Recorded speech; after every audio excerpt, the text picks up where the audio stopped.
Turning to chapter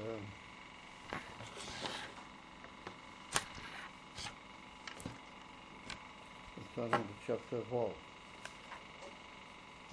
So this is a Shiur in the Shiur Tanya, which we're beginning today, the sixth chapter, chapter 12, which occurs on page Yud of the printed Sefer.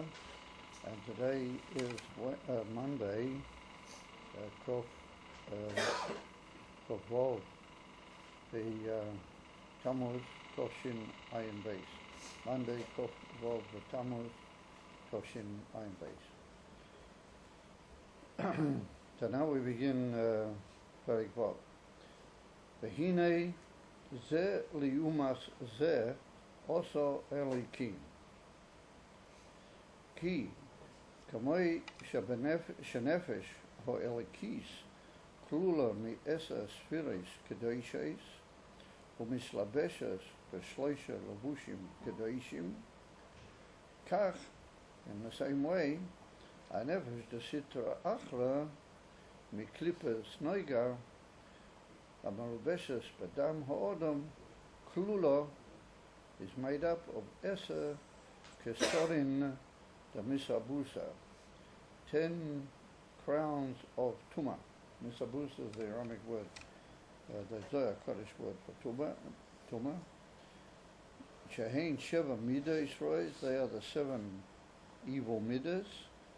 Abois ma'abi yisedus roim hanal, but they come from the 4 evil elements that we mentioned in Perek Aleph, on the first Perek. Towards the end. So here the author begins with a klal, and he says, Ze li umas ze oso elokim. Now this is a posik in Koheles, in Ecclesiastes, in chapter 7, posik 14. And there, the posik says that on a day when things are good, then you should look for good. Days and things which are bad, then you should make sure that you're a seer of the bad that is done to the Rishoyim, and not that the bad is done to you, chas v'sholem. And then he says, ki, because ze li umas ze also ho'elakim. It's interesting to notice that in the pasuk it's written with a hey, idea, ho'elakim.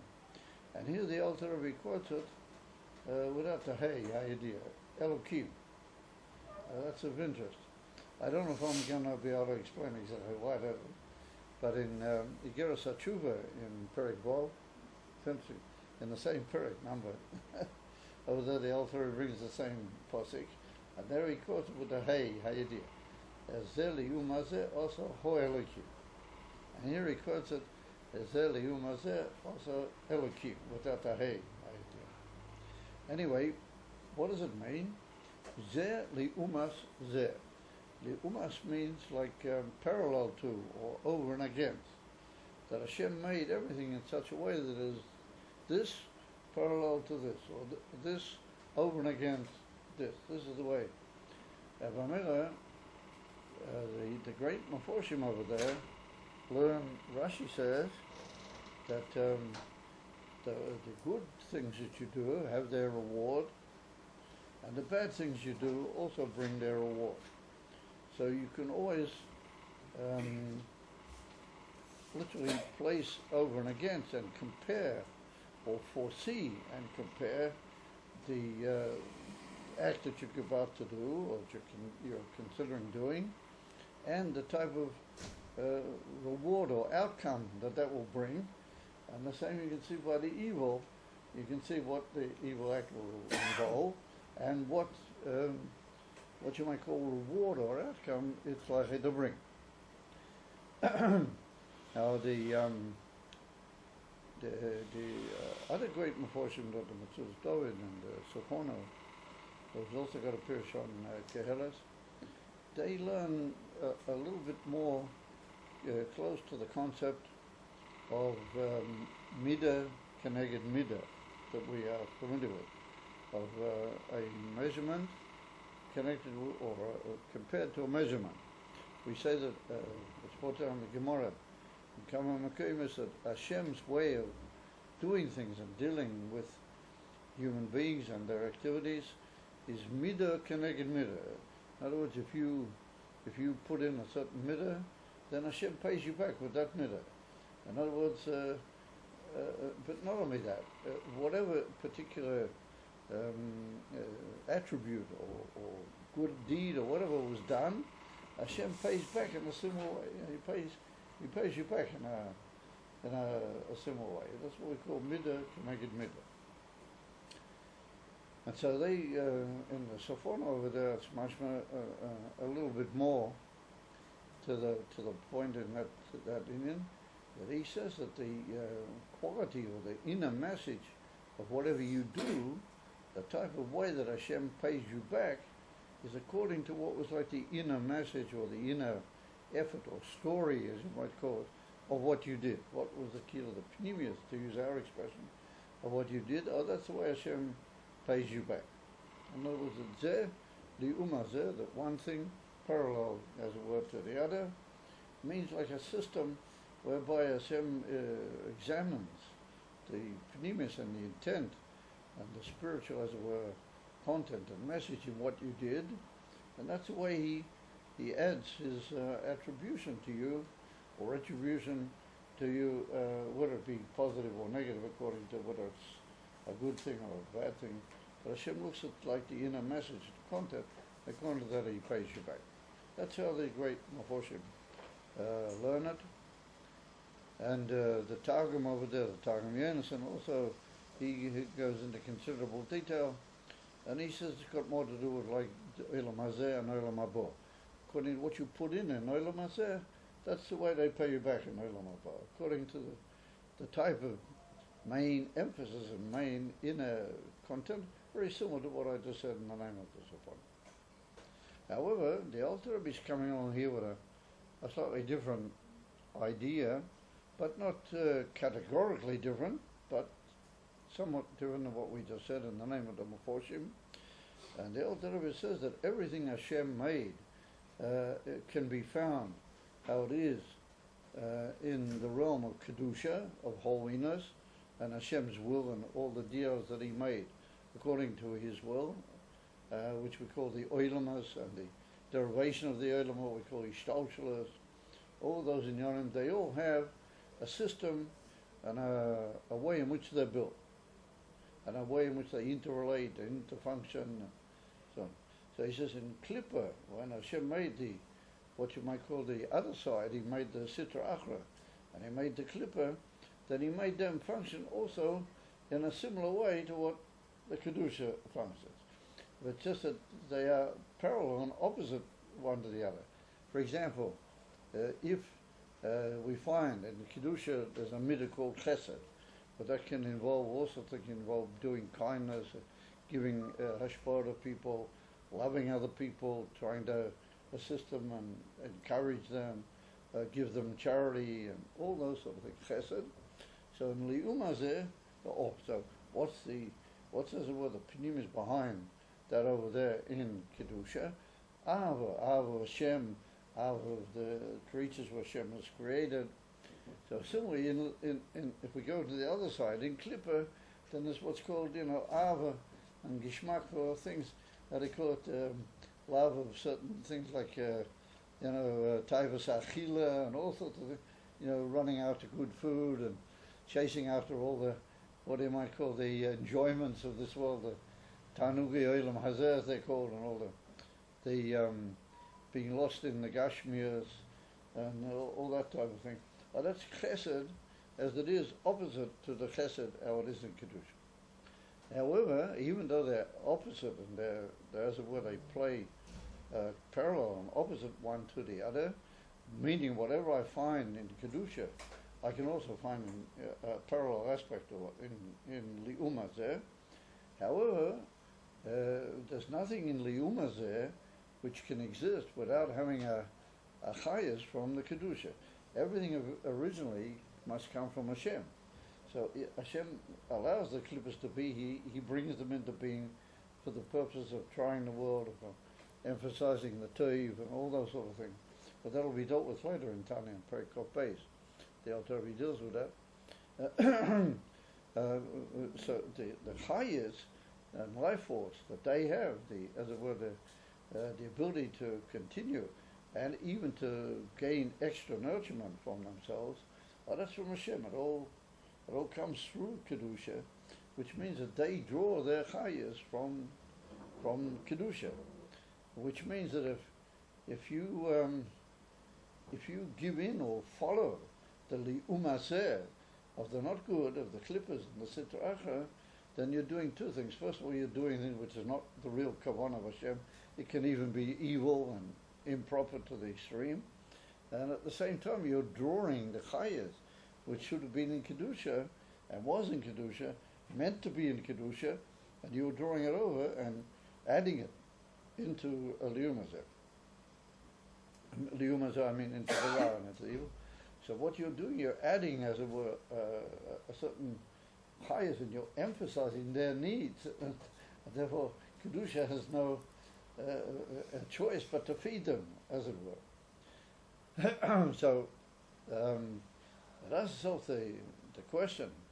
Now, where do they get this chayas from, and how does it work that they get it from Kedusha? So it's interesting that every day we say the Ketores. We say the incense that was offered in the Mikdash, and we say all the details of it. Are you familiar with that at all? Are you guys not familiar with it? For the incense, when you say the korbanos, in the korbanos there's the whole thing about the incense. So the incense is written over there that it had 11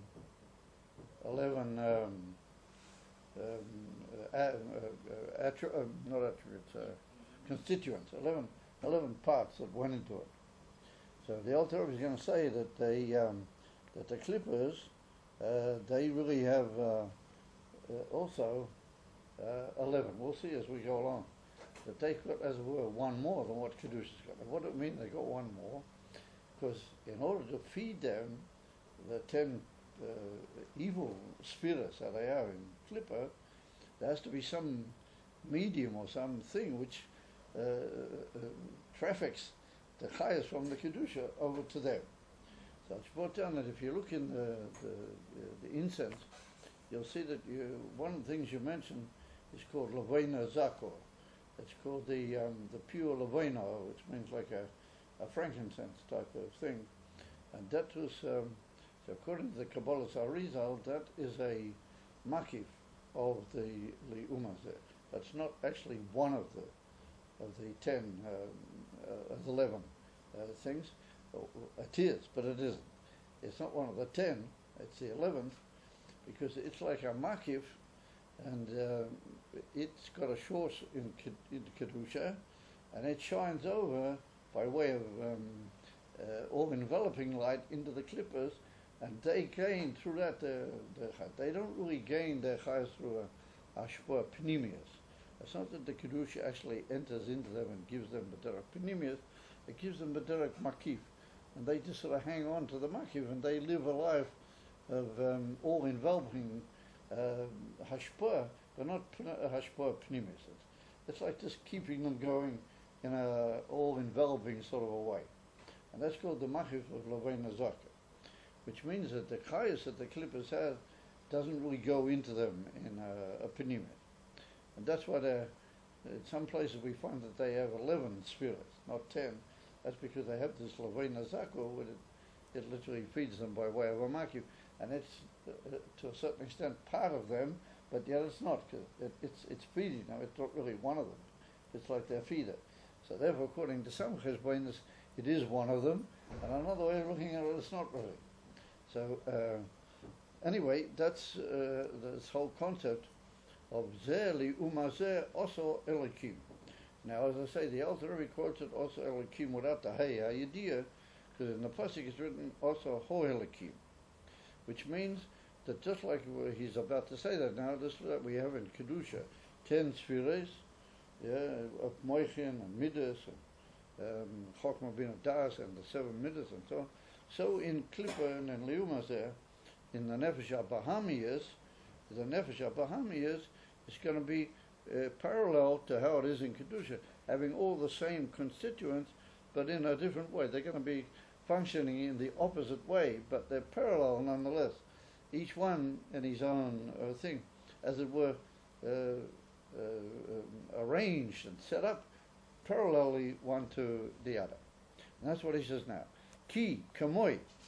He said, just like nefesh or elikis, just like our divine soul, as we've seen in the chapters up till now, as we saw in Perek Aleph and Beis and Gimel, and also in Perek Daled, we saw that the nefesh elikis is klula, is made up of Eser Spheres Kedoshas, as we saw in Perek Gimel at length, that the nefesh elikis is constituted, klula, she's made up, or she contains within herself 10 holy spheres, and as we saw, those holy spheres are based on the holy spheres, how they are above in Olam Atzilus, how they are above in divinity.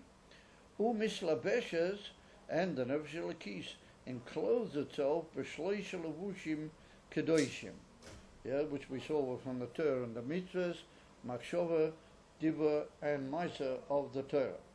Those are the 3 garments. So we have the 10 actual powers, which they're called the 10 attributes or powers of the soul, and then we have the garments of the soul, machshava, dibur, maisa. So just like the Nefesh Elokis is made up that way, of these 10 holy spheres, and she enters these 3 holy garments of machshava, dibur, maisa of the Torah mitzvahs, kach, in a similar way, in a parallel way, opposite as it were, a whole opposite arrangement, kach ha-nefesh de sitra achra miklipas noiga. He said, so it is that nefesh from the other side, sitra achra meaning the not side of Kedusha, the other side, miklipas noiga, which is from the 4th clipper, or we say the 4th, I mean from the middle clipper. What we saw was the middle clipper, klipas noiga. What that's got both toiv and ra, that can be oil or toiv, but it can also go down into the evil, and it can give over the power of Kedusha, or the life force of Kedusha, into the evil. But that's called a shining clipper. Clippers noiga, as we know, the word noiga means literally to shine, because it's also got the possibility of good in it. But it's a mixture of good and bad. And like the Alter Rebbe told us in Perek Aleph at the end, it's the soid of the Eitz Hadas, the eating of the tree of knowledge, which brought a mixture of bad and evil together. And that's Klippas Noiga, the interfusion of bad and good and their mixture together in a permanent way. That's called Klippas Noiga. So he said the Nefesh HaBahami is the other Nefesh, the Nefesh of the other side in the Odom, is from that level. It's from Klippas Noiga, and that is Mulubeshes Badam HaOdom, what that is enclosed in the blood of man, like he brings down in Perek Aleph. He told us at length that the dwelling place of the Nefesh HaBahami is in the dam, in the blood of the man. And therefore later the Alter Rebbe is going to tell us that it's in the heart, the real, actual dwelling, central dwelling place of the Nefesh HaBahami is in the heart, because that's where the blood is centered, in the left ventricle of the heart. All the blood is centered, and then it goes out into the body, and it carries with it the power and the life force of the Klippas Noiga of the Nefesh HaBahami. It goes out into the blood system of the bench. So he said that Nefesh from Klippas Noiga, which is Mulubeshes Badam HaOdom, is Kalula, is made up from Eser Kesorin de Misabusa. It's made up literally of 10 crowns of Tumah. 10 crowns of uncleanness, impurity of Tumah. Shahain Sheva Mides, Rois, they are the 7 evil emotional contracts, emotional trays, which are called the Midas.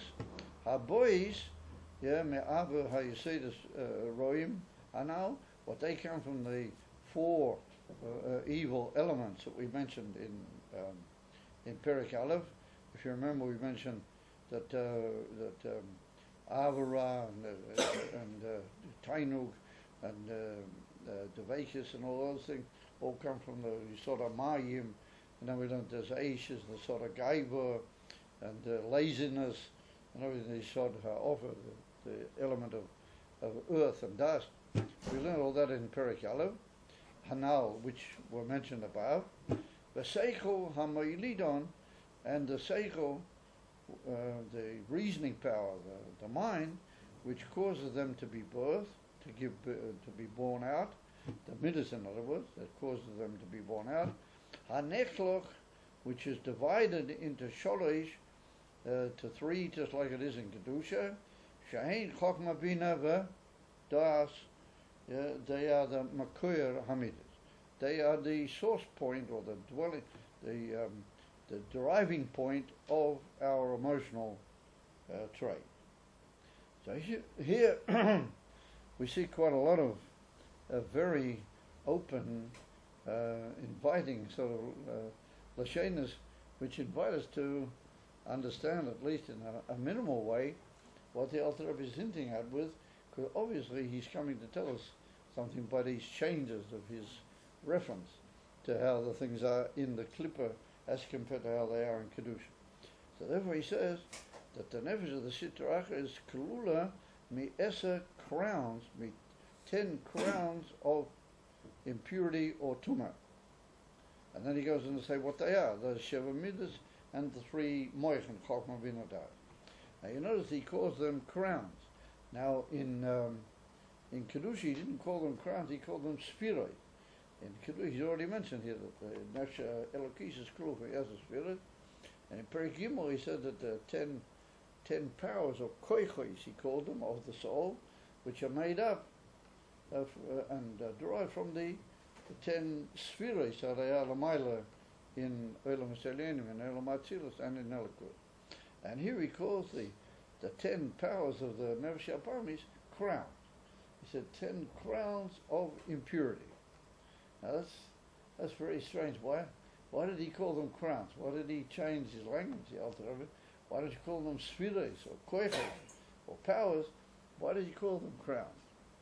So that's very important for us to notice and to get right from the start a clear picture whom we are dealing with when we're dealing with the Nefesh Abamis. And you should realize that all the powers of the Nefesh Abamiyas all treat you as if they were kings. They all boss you around right from the very beginning.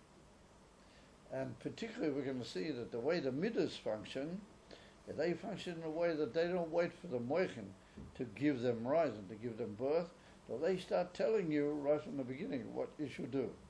And the Moichin, the powers of reasoning, what the Alter Rebbe calls here Molidon, don't really give birth to the Midas at all. No, they just justify and make the Midas have a reason to keep doing what they're doing. And that's why we're going to see that all of the powers, including the brain powers of the Nefesh Abamis, are called crowns.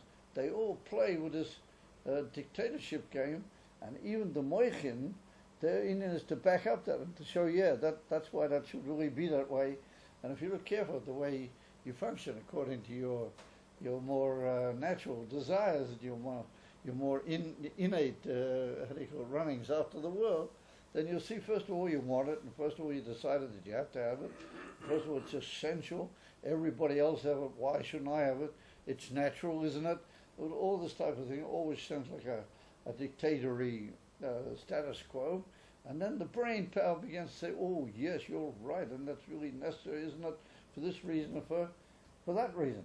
So the brain powers are also like dictators because they back up the heavy innate dictatorship of the other minute. And therefore he calls them crowns. Because something which doesn't know of anything, it wants that everything should be subject to it, is a crown. A king, he believes that he's the boss. In certain cases, al pi kedusha, you have to be a king, and a king is a good thing. But what is the essence of a king? That he believes that he's he's the boss, and everybody has to listen to him, and there's no other way about it. That's the way it has to be. And therefore all your powers how they are in the Nefesh Yapamis are crowns. And therefore we saw that the word Sphira, when we mentioned it in Perek Al and in Perek Gimel, the word Sphira is from the word Evan Sapir, from something very delicate and very, a sapphire is a very beautiful stone, very powerful light, but it's very beautiful and toned and proportionate, developed type of light. And also Sphira means something which tells a story. Saphira reveals to us the divinity, and according to that we become batel, we become devoted to the divinity, and based on the stories that we're told. Also the word Sphira can also mean number, or counting number. That the Sphiras tell us, listen, they help us to limit that, only up to a certain area is it wise to go. Beyond that, not. There's a number and there's a limitation, and this is a fixed way of numbering and approaching everything in life. But that's even of a Sphira. That's the concept of a crown. A crown says, I'm the boss. I first of all decide what's good. Then the world has to, and you as your nefesh, you've got to turn tune to what I say. Wow. And therefore the Alter Rebbe says that the Nefesh Yapamis is made up of 10 crowns of misabusa. Now misabusa is also an Aramic word. It's a word for tumah. In other words, that everything's not in the language of Kedusha. It's in the it's in the language of this world. It's in what you might call the holocaust, the going and coming type language, what you might call the slang of existence. And that's what the spheres of the Nefesh Yapamis, that's their way of functioning, that's their way of talking to you. And therefore, they are made up of Tumah. And how do they work? First of all, 7 midas rois. And these 7 midas are based on elementary things. They're based on the 4 elements. Now the 4 elements, according to the Tanya, are what makes up all material. All matter is made up of these 4 elements. Remember, your midas come from your etzem makeup, the way you are, the way you were built, the way you elementarily built, and the way you function. Well, that's the way your midas talk to you. Now, if you look in when the Alter Rebbe reckoned out the whole Seder in Perek Gimel of our Nefesh Elokis, first of all he spoke of the Moichin. First of all, Chochmah Bina V'Das, and then he said afterwards you have the midas, what they come mitzad the Seichel. And here you notice he begins with when he's telling us what they are, he begins with the midas. Why? Because in the Nefesh Yapamis, your midas are elementary. They come from the basic elements of what you're built. And remember, they don't wait for the Moichin to tell them, and they don't wait for the Chochmah Bina Das should in some way instruct them how to function. No, they tell you and they boss you around. They're from the very powerful crowns of and why? Because they're like Olam HaTohu. And Olam HaTohu, it's well known that the main thing in Olam HaTohu was the midas. And that's why there was a breakage and a shvira in Olam HaTohu. But there's a whole reference in that word misabusa to Olam HaTohu, but we won't go into that right now. And therefore, when you just go according to the way you are as a human being, you go according to your midas. First of all, you ask yourself what you would like. You don't even ask. You just wait to be told what you would like, or what you do like, or what you've made up elementary from the Abba Yisaid.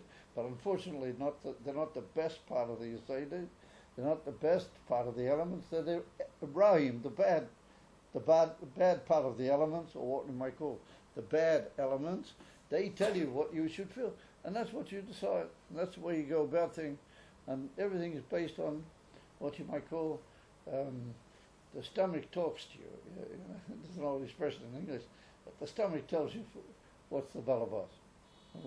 It says I'm the boss, and then it produces midas.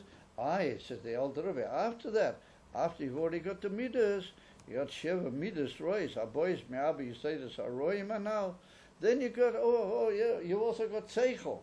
You've got reasoning. In other words, the Nefesh Yapamis has also got reasoning, but his reasoning comes after his seichel. In Kedusha, it's the other way around. First of all, your seichel, and then you produce midas. Your midas are based on your reasoning, and you only allow them according to your reasoning. In the Nefesh Sitra Achra, which is Klippus Nega, It's the other way around. The midas are there, and they produce the seichel, and they persuade you afterwards that the seichel caused them to be born out. Seichel hamolidon, but it doesn't really cause them to be born out. It only causes them to be born out what they are already told you that they're longing for and they want. And therefore the seichel says, oh yes, that's right, and we can justify it in this and this, and this way. In justifying it, and giving it, as it were, a method and a shitta, what we call nowadays a whole approach and a whole shitta, or that the nefesh habamis is moichin, or that they do after the midas have already dictated to them, after the midas have already been crowned to them very heavily. So then the moichin come and say, oh yes, we're prepared to give birth to this. We'll give our okay, and we'll justify it. So there was v'seichel hamalidon hanechlach l'sholish, which is divided into three. Shahein chokma bina v'das. They are the three levels of chokma bina v'das. Which means that the chokma bina v'das in the nefesh habamis are not original. The chokma bina v'das in the nefesh habamis are based on the dictate and the general direction of the Sheva Midas. Then the brain powers come into being, and they back up what the Midas have anyway decided that they want. That's why first of all he puts the Midas, first the Sheva Midas, then the Seichel HaMalid, which is Chochmah Bina V'das. Now the truth is that in Klippa, it's brought down in many places, and in Klippas Nega, there's no real Das. So the fact that the Alter Rebbe mentions here Chochmah Bina V'das is a little interesting, and that's to say that the reason why your midas are first in your nefesh habamis, first of all you go according to your emotions. First of all you let your emotions talk to you and arouse you, and then your brain power comes as like a slave. There it's brought down in certain great Maimorim that the difference between the seichel and the reasoning power, how it is in Kedusha and how it is in Li'umazeh, is that in Kedusha it's what's called a koyach atzmi. It's got its own independent functioning rules and its own independent governing rules, and it's a koyach b'fnei atzmi on its own right. Mashinkin by the nefesh habamis it's called a seichel haniknoah, a purchase seichel. In other words, it's only there. It's like an eved to something else. It's like a server to something else. In other words, that seichel has already been bought from before by the midas, and it's been trained to say what they like. And therefore, it's like a puppet that repeats over the what the midas